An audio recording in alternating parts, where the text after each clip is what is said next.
오늘은 본문 말씀으로 두려움이 엄습할 때, 이런 제목으로 하나님 말씀을 나누겠습니다. 여러분, 이 두려움이라는 걸 한번 생각해 보십시오. 두려움이라는 것은요, 누구도 가리지 않고 찾아옵니다. 그리고 또 때를 가리지 않고 찾아오는 게 두려움입니다. 믿음의 큰 능력을 맛본 그런 위대한 믿음의 사람들에게도 여전히 두려움이라는 것은 찾아옵니다. 우리 역시 매일 이 두려움의 공격을 받습니다.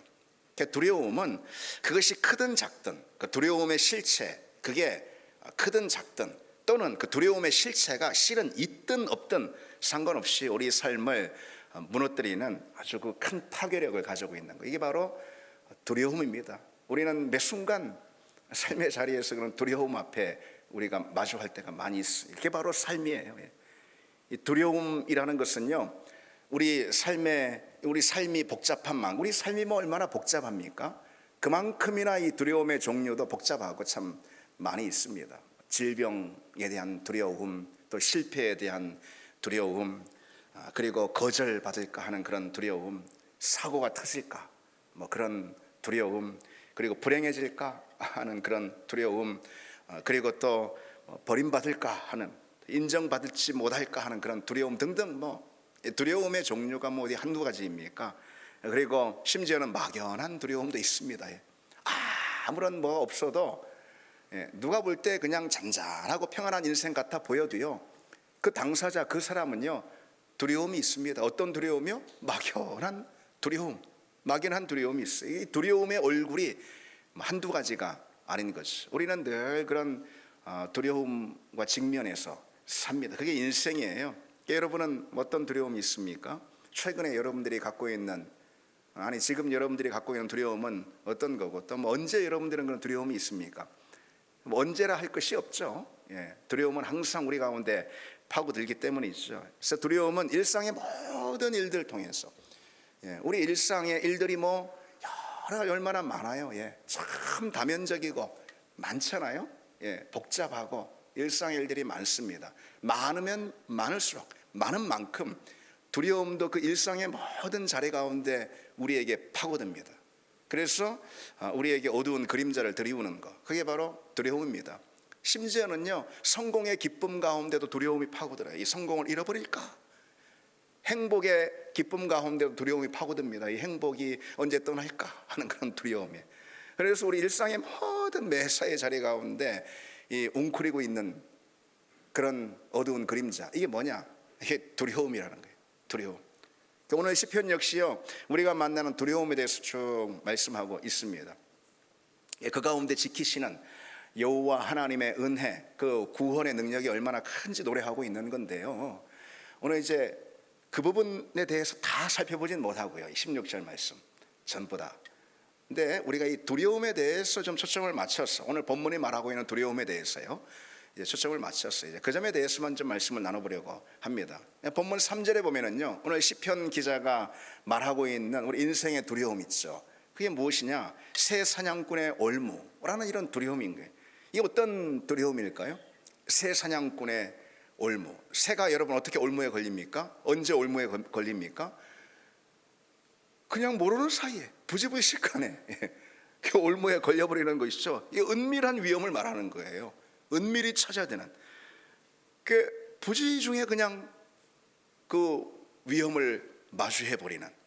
그래서 어디에 그런 함정이 있을지, 언제 그런 함정이 찾아올지 알 수가 없는 것이죠. 새가 그물에, 사냥꾼의 그물에 걸려버리듯이 그런 두려움 우리에게 있다는 거죠. 예를 들면 질병 같은 거 아니겠어요? 언제 은밀하게 우리 몸에 어떤 질병이 자라는지 우리가 알지 못하잖아요. 근데 그 질병이 은밀하게 우리 안에, 우리 몸속에 자라고 있었어. 그래서 순간 그것이 드러나가지고 우리 삶을 완전히 무너뜨리고 망가뜨리는 그런 두려움이 우리에게 있는 거죠. 우리 주변에 그런 경우들이 참 많이 있고, 또 우리 역시 그렇고, 그래서 이 질병에 대한, 은밀히 우리를 공격하고 찾아드는 이런 질병에 대한 두려움 있을 수 있죠. 경제적인 어려움 역시 마찬가지지 않겠어요? 경제적 위기, 예고하고 찾아옵니까? 내년 이맘때 경제적으로 어려울 것이다, 그런 거 있습니까? 그런 거 없잖아요. 부지불식간에 모든 상황들이 나도 모르는 사이에 그냥 그렇게 만들어지는 거예요. 모든 상황들이 만들어져요. 나의 상황도 그렇고 나보다 더 넓은 차원에서의 상황도 그렇고 그렇게 만들어져요. 그래서 갑자기 경제적인 큰 어려움에 빠져버리는, 이 부지불식간에 은밀하게 내게 파고드는 그런 두려움, 그 두려움의 실체들이 있다는 거죠. 또 어떤 두려움이 있습니까? 5절 보시면은요, 밤에 찾아오는 공포와 낮에 날아드는 화살이라고 그랬어요. 이것은 뭐냐면은요, 화살처럼 갑작스럽게 날아드는 거예요. 알면 피했을 텐데 피하지 못하는 거죠. 왜? 갑자기 날아드는, 화살이 갑자기 날아들어 꽂히듯이 그렇게 알고선 피하려고 할 때는 이미 늦어버렸어요. 그렇게 닥치는 여러 두려움의 정체들이 있습니다. 이스라엘 백성들이 왜 그 홍해를 건너잖아요. 그런데 아말렉을 갑자기 마주하지 않습니까? 아니, 세상에 왜 아말렉이 있으리라고는 누가 상상도 하지 못했죠. 홍해를 건너서 그 기쁨에, 그 감격에 얼마나 이들이 춤을 추면서 하나님을 찬양한다, 하나님께 영광을 돌리고, 그제 그랬는데 갑자기 날아든 화살처럼 아말렉이라는 복병을 이들이 만나지 않습니까? 이들이 그래서 크게 두려움에 사로잡혀 버리는 것이죠. 바로 그런 두려움. 우리 인생에도 그처럼요, 위험과 문제가 이제 갑자기 닥칠 때가 있잖아요. 준비했으면은 그런 어려움을 그래도 좀 헤쳐나갈 수가 있고 극복할 수가 있을 것 같은데, 준비는 무슨요? 그냥 갑자기 그냥 화살처럼 날아들어요. 느닷없이 화살을 맞듯이 인생의 어려움과 위험 맞을 때가 있다는 거예요. 주변에 보면 이제 그런 어려움에 빠진 사람들이 많이 있습니다. 물론 당사자가 내 자신이 될 때도 있고요. 주변에 그런 어려움 빠진 사람이 보면은, 예를 들어서 나라고 피해갈 수 있겠냐, 저런 어려움이라면은 나라고 피해갈, 내가 아무리 뭐 유비무한 준비를 한다 한들 인생에 어디다 그럴 수는 없잖아요. 나라고 피해갈 수 있을까 하는 그런 생각 때문에 갑자기 뭐가 마음에 파고듭니까? 두려움이 파고드는 거예요. 참 그런 경우가 우리에게 참 많이 있습니다. 갑자기 날아드는 그런 어려움. 저희 교회도 한 5년 전에 저기 11자 상가라는 그 곳에서 이쪽으로 이전을 하지 않았어요? 이전하는 그 과정이 정말 드라마틱하고, 정말 이스라엘 백성들이 마치 홍해를 건넌 것처럼 예상치 못한 하나님의 은혜 있잖아요. 그런 은혜로 우리가 참 너무나도 감사하고 감격하고 저는 춤을 췄습니다. 그리고 이제 이곳에 이전을 했는데 웬걸 그냥 갑자기 교회 증축하는 과정에서, 담임 목사인 제가 밀어내서 사실 우리 성도들 참 눈물을 흘리게 하고 또 고생을 많이 하긴 했습니다. 근데 어쨌든 갑자기 이 증축 과정에서 예상치 못한 화살처럼 날아든 그런 정말 엉뚱하게 보였던 거죠. 그런 상황을 우리가 마주하고 교회도 참 어려운 상황을 많이 마주했어요. 그래서 이 건축 트라우마가 있어요, 저는. 이번에 한 2년 전에는 그럼에도 불구하고 또 용기를 내가지고 저 4층의 교육관을 또 증축하고 그랬잖아요. 이번에는 내가 뭐 그렇게 당할 일은 없을 거다. 지난번에는 그냥 화살처럼 확 날아드는 그런 어려운 상황 때문에 예상치 못해서 그런 공경에 빠졌지만은, 이번에는 내가 뭐 철저히 준비한다고 준비했는데도 2년 전에도요, 뭐 아이고 그냥 고생했어요. 우리 성도들은 또 뭐 일일이 세밀히 또 다 모르실 수 있지만은 나름대로 뭐 저는 또 전전긍긍 고생하고 그랬습니다. 그래서 여기 뭐 성도들 아무도 없는 이 자리에 와서 밤늦게 새벽까지 여기서 또 기도하고, 그런 기억이 납니다. 어쨌든 그런 두려움이 갑자기 날아드는 화살. 그리고 또 어떤 두려움이 있나요?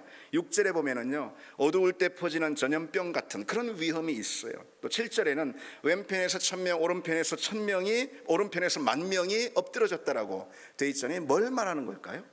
모두가 함께 당할 수밖에 없는 그런 불가항력적인 그런 위험을 말하는 거예요. 그런 문제를 말하는 거예요. 이거 모두가 함께 당하는 거예요. 뭐 이건 불가항이에요. 불가항력적인 거예요. 이를테면 여러분 코로나 사태를 한번 보십시오. 아니, 코로나 때 있잖아요. 여러분 한 명만 엎어졌습니까? 아니, 한 사람만 코로나 그 사태로 인해서 파산했습니까? 아니잖아요. 도미노처럼 그냥 저기서부터 그냥 도미노처럼 그냥 다 쓰러지는데, 그러면 내가 어떻게 감당합니까? 준비한다고 감당할 수 있습니까? 나는 다 준비됐으니까 피해갈 수 있습니까? 그런 게 아니라 이 말이에요. 함께 모두가 다 당하는 나만 피할 수 있는 게 아니에요.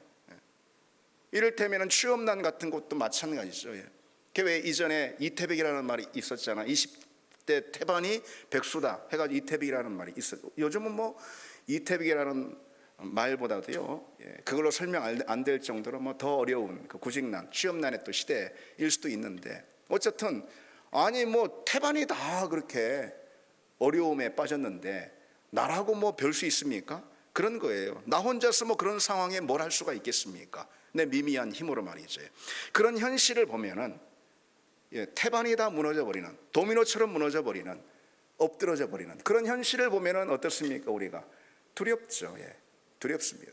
그래서 우리가 마주하는 우리 현실, 우리 삶의 자리에 이런 두려움들이 참 많이 있습니다. 은밀히 파고드는 위험들, 갑작스럽게 화살처럼 날아드는 그런 위험들, 그냥 태반이 다 쓰러져 버리는 도미노처럼 나라고 뭐 버틸 수 없고 별거 없는 그런 위험들, 그런 것으로 인해서 우리가 늘 이 두려움에 사로잡힙니다. 나는 어떻게 될까? 이런 상황에서 나는 살아남을 수 있을까? 이런 두려움이 우리에게 다 있다는 거죠. 또 어쨌든 여러분, 그 인생이라는 것이 그래요. 이 우리가 놓여 있는 이 세상, 이 세상은 완전한 구속이 이루어진 세상은 아니잖아요. 그렇죠? 그 완전한 구속, 주님의 재림으로 인해서 완전한 구속이 이루어질 것인데, 그때를 소망하고 기대하고 바라보는 이 자리가 바로 이 땅이기 때문에 아직 그 죄로 인한 사망의 그림자가 짙게 드리워져 있습니다. 이 땅 가운데 우리 성도들이 그런 세상 가운데 노출되어서 지금 살고 있는 것이죠. 그래서 이 두려움의 현실 앞에 우리가 늘 놓여 있을 수밖에 없어요. 그렇다면 믿음의 사람, 하나님의 자녀인 우리는 그 두려움 앞에서 어떻게 해야 할까? 무엇을 할 수 있을까? 다시 말해서 우리는 그런 두려움을 어떻게 극복할 수가 있을까? 여러분, 두려움은 극복해야 될 대상입니다. 두려움 앞에서 우리가 그냥 넘어져 버리거나 그런 게 아니고, 두려움은 극복할 대상인 거예요. 자, 어쨌든 우리가 그 두려움을 어떻게 성도로서 극복할 수가 있을까? 그 점에 대해서 우리가 좀 말씀을 잠깐 나누려고 합니다. 오늘 세 가지만 좀 생각해 보려고 합니다. 첫 번째로, 우리는 성도로서, 하나님의 자녀로서 어떻게 그 두려움을 극복할 수가 있을까? 우리가 우선은요, 두려움 앞에서 우리에게 두려움을 주는 그 실체 있잖아요. 두려움을 주는 실체와 직면해야 합니다. 그게 먼저 필요해요. 외면하고 회피하고 어떻게 하면 우회할 수 있어요? 우회도 못해요. 그렇게 생각할 것이 아니고, 고민할 것이 아니고, 두려움과 직면하는 그런 용기가 우리에게 필요합니다. 그게 바로 믿음인 거예요. 성도의 믿음. 여러분, 오늘날을 한번 보세요. 오늘날은요, 두려움을 예고하는 그런 시대예요. 여러분, 일기예보라는 거 있잖아요. 이게 뭡니까, 여러분? 우리에게 두려움을 주는 예고일 수도 있는 거예요. 그것이 한편 보자면은요, 뉴스에서 내일 오전에 뭐 기습적인 폭우가 뭐 기록적인 그런 강수량이 예상된다고 해서 100년 만에 2시간 동안 800mm가 쏟아질 거라고 하면서 뭐 그냥 막 집안이 꺼지는 막 그런 장면을 보여주고, 건물이 다 침수되는 장면을 보여주고 하면 어떻습니까? 두렵지 않습니까? 그렇죠? 다음날 밖에 나가기도 어렵지 않습니까? 일기예보뿐만 아니라 온통 그 두려움을 심어주는 예고하는 그런 시대에 우리가 살고 있다는 거죠. 뭐 경기 불황에 대한 예고, 아직 오지 않았는데 말이지. 항상 해마다 연말만 되면은 내년에 경기 불황, 뭐 맨날 그러지 않습니까? 경기 뭐 좋아진 때 있다고 뭐 말한 적 있습니까? 대량 실직에 대한 예고를 먼저 던져주는 거예요. 전문가들이라 하는 사람들이, 경제 전문가들 뭐 이런 사람들이 뭐 대량 실직에 대한 예고, 아니면은 전염병 확산에 대한 예고, 뭐 요즘도 뭐죠, 동남아 쪽에 뭐 코로나가 또 고개를 드는지, 그게 벌써 그냥 겁이 그냥 마음이 그냥 덜컥 내려앉지 않습니까? 그런 예고, 아직 오지 않았는데 말이죠. 요즘은 흔히 난의 시대라고 해가지고요, 뭐 주택난이니 취업난이니 보육난, 물가난, 뭐 난의 시대를 또 예고합니다. 그런 난이 올 거라고. 근데 여러분 생각해 보세요. 그럼 미래는 아직 주어지지 않았지 않습니까? 우리가 이제 어느 정도 살다 보면 또 느껴요, 그런 것을. 그럼 미래는 아직 주어지지 않았어요. 그런데 맨 부정적인 예고를 많이 듣습니다, 우리는. 그게 또 우리에게 인상을 깊이 남겨요. 그러니까 주목받고자 하는 그런 뉴스 기사들 뭐 이런 데서는 우리 인상, 사람들 인상에 깊이 남겨야 되기 때문에 부정적인 것들이 깊이 남거든요. 주목을 끌게 하거든요. 그러니까 맨 잘못될 것, 실패할 것, 어려울 것, 어두운 것, 미래에 대해서 뭐 좀 소망스럽고 또 기대가 되는 거 예고하면은 그거 주의 있게 듣는 사람 있습니까? 그런 사람 또 별로 없어요. 우리 깊이 인상을 남기고 주목을 끄는 것은 뭐냐면 다 이런 어려운 것들, 잘못될 것, 실패할 것들, 두려운 것들, 그런 것들입니다. 그런 것만 부각을 하는 거예요. 의도적으로. 사실 그 이면에 사단이 있다라고 해도 틀린 말은 아닙니다. 사단은 그처럼 끊임없이 이 불확실한 상황을 하나님보다 더 크게 만드는 거예요. 하나님보다 더 크게 보이게 하는 거예요. 그래서 우리로 하여금 두려움에 사로잡히게 하는 거죠. 우리가 하나님께 집중하고 하나님께 우리 시선을 두지 못하게 자꾸 이 두려운 어떤 실체를 향해서 우리 시선을 빼앗게 만드는 거예요. 두려움에 집중하게 만드는 거예요. 그래서 두려움에 빠지게 만드는 거예요. 그래서 믿음이 실족하게 하는 거죠. 우리는 그 미래에 가보지도 않고 두려워하는, 해보지도 않고 우리는 그 두려움에 그냥 엎어집니다. 근데 여러분도 경험으로 알 거예요. 막상 직면해 보면은 실은 별거 아닌 경우도 많이 있어요. 두려움에 대한 예고편들 얼마나 많이 듣습니까? 그러나 거반 그 이상은 막상 직면해 보면은 그렇게 뭐 별게 아니라는 것이죠. 막상 닥치면은 다 헤쳐갈 수가 있어요. 그러니까 우리가 이거 다 있는 거 아니겠습니까? 두려움에 엎어지지 않고 막상 닥쳐보니까 그러니까 다 헤쳐나왔다 이거예요. 극복했다 이거예요.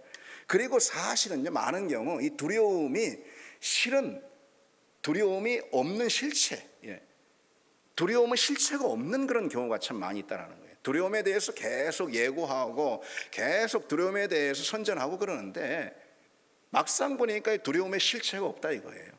두려움은 우리가 인간이 만든 허상인 경우가 많이 있습니다. 물론 그 이면에는 사단이 있는 것이죠. 우리 믿음을 무너뜨리려는, 그러니까 하나님께 집중하지 하게 하는 그런 사단의 술책이 바로 거기에 있습니다. 두려움이라는 것을 이용하는 것이죠. 그래서 우리 믿음을 무너뜨리고 하나님께 집중하지 못하게 하는 거예요. 이게 막상 대면에 보면은, 직면에 보면은 별거 아니라는 거죠. 물론 모든 것이 다 그런 것은 아니지만 말이죠. 근데 우리는 그런 걸 절반 이상은 그런 경우가 많아요. 두려움의 실체가 뭐 없어요. 우리는 항상 마음을 거기에 붙들고 있고 거기에 매여 있으니까 그런 경우 얼마나 많습니까? 우리 인생을 잃어버리고 믿음을 사실 잃어버리게 되는 거죠.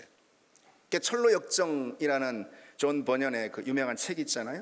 거기 보면은요, 믿음의 땅으로 들어가는 그런 사람들이요, 믿음의 그 문 앞에서, 천국 문 앞에서 좌절하고 그냥 돌이키는 그런 이야기가 나옵니다. 천국 문 앞에 가보니 무섭고 사납게 생긴 그 두 개가 뭐 얼마나 그냥 지저대는지, 사람들은 그 개가 무서워가지고요, 그 천국 문 앞에서 그냥 발걸음을 돌이킵니다. 그런데 이 철로 역정에 이 등장하는 주인공 이 순례자가 그 무섭게 지저대는 개들을 무사히 통과해서 지나갑니다. 어떻게 통과했을까? 가만 가서 보니까, 직면해서 대면해서 보니까 그 개들이 사납게 짖기만 하지 실은 그 쇠사슬에 딱 묶여 있는 거예요. 지저대기만 하지 뭐 어떤 위해도 갈 수가 없었던 거예요. 그렇거나 두려움이라는 실체가 그런 경우가 많이 있다는 거죠. 우리 믿음의 자리에서 인생의 위험이 여러분 우리에게 두려움을 줍니다. 인생의 여러 위험들은요 분명 그럴 수가 있습니다. 우리로 하여금 두려움에 빠지게 합니다. 그러나 그 인생의 위험들이 우리에게 두려움을 줄지는 모르지만은 하나님께 속한 우리 삶을 결코 해칠 수는 없다라는 거 여러분 기억하시길 원합니다. 하나님께 우리의 삶을 속했어요. 우리 삶이 어디 속했습니까? 하나님께 속하지 않았어요. 우리는 하나님의 자녀임을 믿습니다. 우리는 하나님의 손에 들려 있어요. 그래서 우리 인생을 하나님께 위탁하고 하나님께 맡긴 주의 종들 아니겠습니까? 우리 삶을 하나님께 맡긴 이상 인생의 여러 위험들이, 여러 인생의 파도들이 우리를 완전히 삼키지 못한다는 거죠. 다만 두려움만 줄 뿐이에요. 사슬에 묶인 개가 사납게 짖듯이 말이죠. 우리는 두려움에 직면할 줄 알아야 하는 거예요. 그게 실은 그것이 큰 위험이 되지 않는다네. 하나님이 우리와 함께 하신다는 거죠. 다윗이 뭐라고 고백합니까? 내가 사망의 음침한 골짜기로 다닐지라도 해를 두려워하지 않을 거라고 그랬어요. 사망의 음침한 골짜기를 다닌다고 그랬어요. 사망의 음침한 골짜기를 지난다고 그랬어요. 그래서 우리가 두려움을 마주하는 그 순간을 말하는 거죠. 그렇죠? 사망의 음침한 골짜기를 지날지라도 해를 두려워하지 않는다고 그랬습니다. 하나님의 자녀이기 때문에 해를 두려워하지 않는다고 그랬어요. 그 사망의 음침한 골짜기를 지나는 그 자체가 우리에게 두려움이 될 수는 있을지 모르겠어요. 그러나 해는 없어요. 하나님이 우리 인생, 우리 삶을 붙드시는 줄 믿습니다. 어떤 위에도 가할 수가 없다라는, 우리를 완전히 우리 영혼을 넘어뜨릴 수가 없어요. 그러니 두려움이라는 건 사실 실체가 없는 거 아니겠어요? 그렇죠? 그래서 이 두려움이라는 것을 우리가 직면하면은요, 이 두려움의 정체는 오히려 하나님의 도우심과 은혜를 만날 수 있는 그런 좋은 기회다. 그래서 우리는 직면해야 하는 것입니다. 두려움의 정체라는 것은 나를 넘어뜨리는 그런 정체가 아니고 오히려 그 자리에서 하나님의 은혜, 하나님의 손길을 만날 수 있는 그런 좋은 기회라는 거예요. 우리는 두려움에 직면해야 합니다. 그러면은 그 자리에서 우리는 우리 인생이 무너지는 것이 아니고, 두려움 때문에, 그게 아니고, 그 두려움의 정체 때문에 무너지는 게 아니고 어떤 은혜를 경험합니까? 하나님의 도우심의 은혜라는 것을 경험하게 될 줄 믿습니다. 두려움은 직면해야 하는 거예요. 두 번째로, 두려움을 어떻게 우리가 극복할 수 있을까? 내 힘을 빼야 합니다. 나의 힘을 빼야 해요. 두려움의 원인이라는 것을 가만히 여러분 생각해 보십시오. 두려움의 원인이라는 것, 내가 힘을 잔뜩 주고요, 내 삶의 자리에서 내가 힘을 잔뜩 주고 삶의 모든 자리들에 대해서 내가 지나칠 정도로 너무 애착을 갖고 있기 때문에 사실 두려움이라는 게 있는 거거든요. 여러분 그러지 않을까요? 내가 내 인생의 자리에서 내 어깨에 힘을 잔뜩 주고 내 인생의 자리들에 대한 지나친 애착으로 그것을 붙들고 있기 때문에 실은 그로 인해서 모든 두려움이 다 오는, 두려움의 원인은 바로 거기에 있어요. 잘해야 한다, 내가 잘해야지, 내가 성공해야지, 뭐 이런 것들이에요. 그런 강박으로 인해서 마음이 초조해지는 거예요. 불안해지는 거예요. 내가 완벽하게 해야 되는데, 이런 것 말이죠. 두려움은 그런 마음의 상태로부터 출발이 된다라는 거예요. 그래서 힘을 빼는 게 중요한 거예요. 내가 내 삶을 그냥 다 붙들고 있는 그 힘을 빼는 게 중요한 거예요. 그리고 하나님께 위탁하는 거예요. 믿음은 의존이라고 말씀을 드렸어요. 믿음은 의존성인 거예요. 믿음은 하나님께 맡겨드리는 의탁인 것입니다. 그게 믿음이에요. 그러려면 내 안에 있는 힘을 빼야죠. 내가 삶을 다 부여잡고 있는 그 힘을 빼야 되지 않겠어요? 마더 테레사의 유명한 기도문이 있습니다. 근데 이 기도문은요, 두려움의 정체가 무엇인지 우리에게 아주 제대로 보여주고 있습니다. 이런 기도문이에요. 오 예수님, 나를 해방시켜 주옵소서. 낮아짐에 대한 두려움으로부터, 멸시받음의 두려움으로부터, 잊혀짐의 두려움으로부터, 조소받음의 두려움으로부터, 의심받음의 두려움으로부터 나를 해방시켜 주옵소서. 이런 기도입니다. 여러분 생각해 보십시오. 이 모든 것들이 있잖아요. 낮아짐에 대한 두려움으로부터, 잊혀짐에 대한 두려움으로부터, 멸시받음에 대한 두려움, 이 모든 거 있잖아요. 이게 애시당초 내가 내 인생에 대해서, 내 인생을 꽉 붙들고 있는 내 힘을 애시당초 뺐다면은, 애시당초 내 인생을 붙들려고 하는 힘을 내가 빼고 있다면은 그런 두려움에 빠지지 않을 거 아니겠어요? 그렇죠? 아예 그런 두려움은 우리에게 있지 않는 거라는 거예요. 내가 힘을 주고 내 인생의 모든 삶의 자리들의 모든 것에 다 애착을 가지고 그냥 그것을 꼭 붙들고 있으니까, 이거 잘 돼야 돼, 이거 잘 돼야 돼, 이거 실패하면 안 돼, 여기에 내 인생이 걸려 있는 것처럼 꽉 붙들고 있으니까 거기서부터 다 두려움이 시작이 된다는 거예요. 불안이 시작이 되는 거예요. 마더 테레사의 기도를 여러분 마저 한번 들어보십시오. 오 예수님, 나를 해방시켜 주옵소서. 사랑받고자 하는 욕망으로부터, 높임을 받고자 하는 욕망으로부터, 명예롭게 되고자 하는 욕망으로부터, 칭찬받고자 하는 욕망으로부터, 남에게 인정받고자 하는 욕망으로부터 나를 해방시켜 주옵소서. 이게 사실 이 테레사 수녀는 이 두려움의 정체가 무엇인지, 두려움의 원인이 무엇인지 정확히 짚고 있습니다. 두려움의 원인이 뭡니까? 욕망인 거예요. 욕망. 그래서 두려움의 다른 이름은 욕망이다. 왜 두려움이 우리에게 일어나는가? 그건 욕망 때문이다. 사랑받고자 하는 욕망, 인정받고자 하는 욕망, 기대에 부응하고자 하는 그런 욕망. 그런 욕망이 있기 때문에 우리에게 두려움이 찾아온다는 거예요. 이게 저 역시 마찬가지. 여러분도 한번 돌아보십시오. 아빠로서, 엄마로서, 또 가장이죠. 아니면은 직장에 또 세워진 또 누구로서, 또 교회 안에서도 마찬가지고요. 저도 마찬가지예요. 목회에 대한 두려움이 있다는 거죠. 목회는 사명이고 기쁨이고 행복해야 되는데 그렇지 않습니까? 하나님이 우리 인생을 그냥 두려움으로 가득 채우려고 너 목회라는 소명을 내가 주마, 너 목회의 자리에서 사명을 감당해라, 그런 거 아니잖아요. 그렇죠? 그런데 목회를 하는 사람, 목회에 대한 두려움이 또 있을 수 있어요. 저 같은 경우도요. 잘 안 되면 어떻게 하지? 목회에 성공 못하면 어떻게 하지? 말하자면 그런 거죠. 그것으로부터 오는 두려움이 항상 있습니다. 두려움은 목회의 자리 가운데 늘 붙어 다니는 어두운 그림자같이 늘 따라붙고 있는 거예요. 그게 왜 그러냐? 내가 잘해야지, 내가 이런 거예요. 내가 잘해야지, 내가 인정받아야지, 목회를 통해서 내가 성공해야지. 그러니까 욕망 아니겠어요? 그것이 그 욕망, 그것은 이제 강박이 되고요. 그 강박은 결국은 두려움으로 자라게 돼 있어요. 그러니까 평안도 기쁨도 사라지는 거죠. 아니 사실 목회를 하면서 하나님이 주시는 은혜와 평강을 누려야 하는 거 아니겠습니까?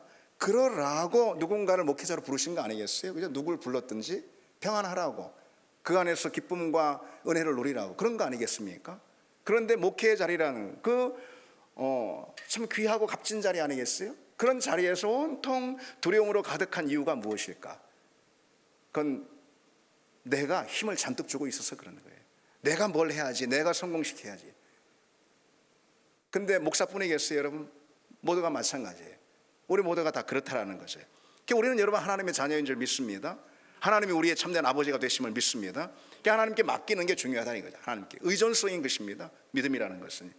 그러기 위해서 이제 먼저 내 힘을 빼야 되겠죠. 그렇죠? 내가 힘을 잔뜩 내 삶의 자리에서 그냥 모든 것, 아주 강렬한 애착과 욕망을 가지고 다 하나씩 붙잡고 있으면 내가 통제하려고 하고 완벽하게 하려고 하고, 완벽하게가 어디 있어요? 내 마음에 들게 하려고 그런 거지. 그렇죠? 그 힘을 잔뜩 주고 있으면 하나님께 의탁이 안 되는 것이죠. 하나님의 어떤 은혜와 도움도 우리 얻을 수가 없는 거죠. 내 힘을 빼는 것이 중요하고, 여러분 내 힘을 빼는 표현이 뭘까요? 나의 힘을 뺀다라는 그런 고백과 표현이 뭘까요? 그것은 분명 기도입니다. 기도. 우리는 하나님 앞에 나아가 무릎 꿇고 내 삶을 내어드리는 거죠. 하나님께. 그렇죠? 내 삶을 하나님께 내어드립니다. 하나님 맡아주십시오. 이거 아니겠습니까? 그렇죠? 그게 기도 아니에요? 그렇죠? 그 기도의 자리에서 우리는 내 힘을 빼게 되는 거예요. 하나님을 우리가 초대하고 요청하는 거예요. 하나님의 손길을 요청하는 거예요. 그리고 통제권을 하나님께 내어드리는 거예요. 전적으로 하나님께 내어드리는, 그게 주재권이라고 합니다. 그게 하나님의 주재권인 거예요. 예수 그리스도의 주재권. 예수 그리스도께서 내 인생을 다스리신다. 그래서 내 삶의 통제권을 주님께 내어드리는 거예요. 그때 우리는 모든 두려움에서 참되게 해방될 줄 믿습니다. 그게 무슨 자리라는, 기도의 자리라는 거예요. 기도의 자리. 실제로 여러분 기도하시는 분들 다 알 거예요. 그렇죠? 우리가 왜 두려움에 사로잡혔어요? 기도하지 않아서 그런 거예요. 내 인생을 내가 그냥 콕 붙들고, 내 자식도 내가 그냥 콕 붙들고, 그래서 그런 거예요. 내 앞날에 대한 통제권도 내가 그냥 다 흔들려고 하고, 됩니까? 안 되잖아요. 그러니까 두려움과 불안, 강박, 이런 것이 오는 거 아니겠어요? 그러니까 불행한 거예요. 하나님이 주시는 기쁨을 온전히 누리지 못하는 것이죠. 근데 기도의 자리에 나아가서, 기도의 자리는 뭐죠? 그냥 자기 통제권을 하나님께 막 부르짖으면서, 하나님 이대로 하시라고, 내가 결제는 다 해놨으니까 이대로 하시라고, 하나님, 그런 거 아니잖아요. 기도의 자리에 기도는 하나님을 향한 의존성, 하나님께 내 모든 인생을 의탁하고 맡겨드리는 그런 자리 아니겠습니까? 통제권을 이양하는 자리 아니겠어요? 그렇죠? 그게 기도입니다. 기도의 자리에서 실질적으로 그런 역사가 일어나고, 그런 역사가 일어나면, 그러면은 우리에게 주님이 주시는 참된 은혜와 해방의 역사, 두려움으로부터 해방되는 역사가 있을 줄 믿습니다. 그게 바로 두려움을 극복하는 길이라는 거예요. 마지막 하나 보시면은 두려움을 어떻게 극복할 수 있을까? 여러분 우리는요, 하나님이 누구이신지 늘 기억해 봐야 돼요. 당연한 것 같지만 우리 너무 자꾸 놓치고 사는 거예요. 우리 눈에 그냥 보이는 게 많으니까, 세상 모든 온갖 것이 다 보이잖아요. 우리 눈에. 그러니까 우리가 정작 바라봐야 할 하나님을 바라보지 못해요. 하나님이 어떤 분이신지 지식으로는 알죠. 우리가 성경을 통해 배웠잖아요. 하나님이 누구신지 알잖아요. 그런데 우리가 삶의 자리에 순간순간 놓치는 경우가 많이 있다는 거예요. 하나님은 우리가 느끼는 그 어떤 두려움의 실체보다도 크고 광대하신 분이죠. 아멘. 그렇죠? 예. 두려움이라는 우리에게 두려움을 주는 그 실체가 있을 수 있어요. 당연히 있을 수 있죠. 그렇죠? 실체가 없는 것에 대한 두려움을 느끼기도 하지만은 연약해가지고 우리가. 근데 두려움을 주는 실체, 위험을 주는 실체가 있을 수 있어요. 근데 그것이 아무리 크다 해도 하나님보다는 크지 않다. 이거 명확한 거 아니겠습니까? 우리가 하나님을 믿으면은 그렇잖아요. 어떤 두려움을 주는 실체보다 하나님은 크고 광대하신 분이라는 이 사실인 거예요. 사실 여러분, 이 사실. 우리가 그 사실을 너무 놓칠 때가 많이 있어요. 예. 하나님은 여러분 온 우주를 창조하신 분임을 믿습니다. 그리고 창조하셨을 뿐 아니라 그 온 우주, 당신이 창조하신 당신의 소유인 온 우주를 지금도 운영하고 경영하고 계시는 줄 믿습니다. 예. 온 역사의 주관자라는 거죠. 우리 인생의 주관자뿐 아니라 온 역사의 주관자, 온 이 세상의 역사의 주관자뿐만 아니라 온 우주 만물을 다스리시는 참된 통치자. 여러분, 우리가 우리 하나님을 그렇게 고백하는 건 맞죠, 여러분? 그렇게 고백하는 건 맞죠. 성경이 우리에게 선포하고 있는 하나님, 그 하나님이 바로 그런 하나님 아니겠습니까? 우리는 그래서 그 하나님을 우리 하나님으로 믿고 받아들입니다. 근데 그러면서 우리 모습을 보면은 참 우리가 약해서 그런 거죠. 저나 여러분들이나 얼마나 사소하고 그 하나님에 비해서 먼지만 또 못하는 것 붙들고 고민하고 씨름하고 우리 온 정신을 거기에 쏟아 놓고 하루 종일 전전긍긍하고 소화도 안 돼 버립니다. 두려움에 빠집니다. 그래서 여러분 그냥 이 말씀을 드리고 싶어요. 어떤 거냐면은 그러니까 우리가 땅만 보고 이렇게 삽니다. 그런데 여러분 우리 자신에게 늘 우리가 질문을 던져야 하는 거예요. 우리가 이렇게 막 정신없이 보이는 것만 보고 막 가다가 그러니까 씨름하고 거기서 여러 문제에 부딪히고 두려움에 빠지고 불안에 잠기고 그렇게 하는데 그 순간 여러분 다른 이야기보다도 좀 이렇게 고개를 들고 그 하늘을 바라봤으면 저 하늘에 하나님이 계신 건 아닌데 그렇게 표현해 보고 싶네요. 하늘을 좀 바라보면 좋겠습니다. 광활한 우주를 한번 우리 머릿속에 담아보면 좋겠습니다. 우리 머릿속에 다 담을 수도 없는 그 광활한 우주를, 그 광활한 우주를 누가 만드셨죠? 태초에 하나님이 창조하셨잖아요. 그리고 지금도 그 우주 만물을 운행하고 계시고 그리고 다스리십니다. 그 하나님의 광대하심, 그 하나님의 위대하심, 그 하나님의 전능하심, 그 전능하시고 광대하시고 위대하신 하나님을 묵상하라 이런 것입니다. 그런 은혜가 우리에게 있기를 원합니다. 이 땅 정도가 아니고 온 우주 만물, 그 우주 만물을 가득 채우고 우주 만물보다 더 크신 하나님, 우리 하나님은 그런 하나님이신 줄 믿습니다. 그래서 온 땅, 온 우주 만물, 그 모든 것들은 하나님의 소유이고 하나님의 다스리시는 하나님의 영토임을 믿습니다. 그중 작은 나무 하나부터 시작해서 어마어마하게 큰 우리가 알지도 못하는 큰 행성에 이르기까지 하나님의 눈을 피해 있을 수 있는 것은 아무것도 없다는 거죠. 모든 우주 만물과 그 역사가 하나님의 손안에 있음을 믿습니다. 여러분 우리가 그런 신앙 고백 가지고 있는 건 맞죠? 맞죠? 맞습니다. 진정 성경이 우리에게 요구하는 신앙 고백은 바로 그런 고백인 거예요. 그런데 여러분 어떻습니까? 그 하나님께서 우주 만물을 가득 채우고 그보다 더 크신 우주 만물의 경영자고 통치자이신 그 하나님께서 이 작고 낮은 이 땅 가운데 오시지 않았어요? 그렇죠? 그리고 우리를 위해서 십자가를 지셨습니다. 우리를 위해 그 하나님께서 우리를 위해 십자가를 지신 그 하나님은 우주 만물의 통치자이신 거예요. 우주 만물을 지으신 분인 거예요. 그분이 우리를 위해서 십자가를 지셨어요. 그리고 뭐라 말씀하시냐면 누가복음에 너희에게는 머리털까지도 다 세신 바 되었다. 그러니 두려워하지 말라라고 했어요. 너희에게는 머리털까지도 다 세신 바 되었으니 두려워하지 말라라고 말씀하고 있어요. 여러분 하나님의 우리를 향한 사랑은요, 그래서 우주보다 큰 거예요. 왜? 하나님이 우주보다 크신 분이잖아요. 그렇죠? 우주보다 크신 그 하나님께서 우리를 너무 사랑하셔서 이 땅에 오셔서 인간의 몸을 그 낮고 천한 인간의 몸을 입으시고 우리를 위해 십자가를 지셨어요. 그러니 우리를 향한 그 사랑은 우주 만물, 우주보다 더 큰 사랑 아니겠습니까? 우주를 다 담고 우주가 다 담을 수도 없는 그런 사랑, 그런 사랑이 우리에게 찾아온 하나님의 사랑인 줄 믿습니다. 그 사랑으로 우주 만물을 보다 더 큰 그 사랑으로 우리에게 찾아오신 그 하나님이라면 여러분, 우리가 사실 두려워할 것이 없다는 것을, 우리가 그냥 뭐 하나만 매여서 자기 인생 그 작고 낮은 그 좁은 시야를 가지고 그 작은 지경 하나에만 매여 가지고서 있으니 씨름하고 힘들고 두려워하고 불안하고 우리 그냥 심령을 다 털리는 거예요. 완전히 털리는 거예요. 저도 그런 때가 많이 있습니다. 그런데 여러분, 우리 하나님을 생각해 보자. 하나님은 우주 만물보다 더 크시고 그 하나님이 이 땅에 낮고 천한 몸을 입고 오셔서 십자가를 우리를 위해 지셨다면 그 사랑이라는 것은 말로 다 할 수 없는 사랑, 흔히 어린 아이들이 표현하듯이 우주보다 큰 사랑 아니겠습니까? 그거는 그냥 수사적인 표현이 아니고 실제로 여러분, 우리가 우주보다 더 큰 사랑을 어떻게 할 수가 있어? 우리가 아빠가 애를 우주보다 더 큰 사랑을 어떻게 할 수 있어? 자기 자식을. 아빠가 우주에 먼지보다 작은 존재인데 우주에 비해서 그렇잖아요. 그래서 우주보다 더 큰 사랑을 한다는 것은 수사적 표현일 뿐인 거예요. 감히 어떻게 우리가 그런 사랑을 할 수 있어요? 우주보다 더 큰 사랑을 하신 분이 계십니다. 누구죠? 우주보다 더 크신 분이 있는 거예요.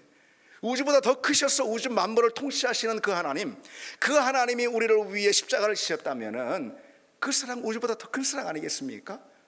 여러분, 두려움의 현실 앞에서 두려움을 직면한 그 자리에서 우리는 바로 우주보다 더 크신 그 하나님의 사랑, 우리에게 다가오신 그 사랑, 그 사랑을 기억하고 그 사랑 안에 거하는 그런 주의 종들 다 되시기를 바랍니다. 이제 말씀 맺겠습니다. 두려움이 엄습할 때요, 두려움의 정체에 직면함으로써 그 안에서 오히려 하나님의 구원과 하나님의 은혜의 손길을 만난 우리가 되기를 원합니다. 두려움이 엄습할 때 내 힘을 빼고, 그럼 빼는 건 뭐예요? 기도예요. 기도하는 우리가 되기를, 두려움이 엄습할 때 기도하는 우리가 되기를 바랍니다. 두려움이 엄습할 때 그 두려움의 실체보다 놀랍도록 계산할 수 없을 정도로 크신 그 하나님, 그 하나님의 사랑, 나를 향한 사랑, 그 사랑을 붙들길 원합니다. 우리 인생은 결코 망하지 않음을 믿습니다. 우리 같이 찬양 드리겠습니다.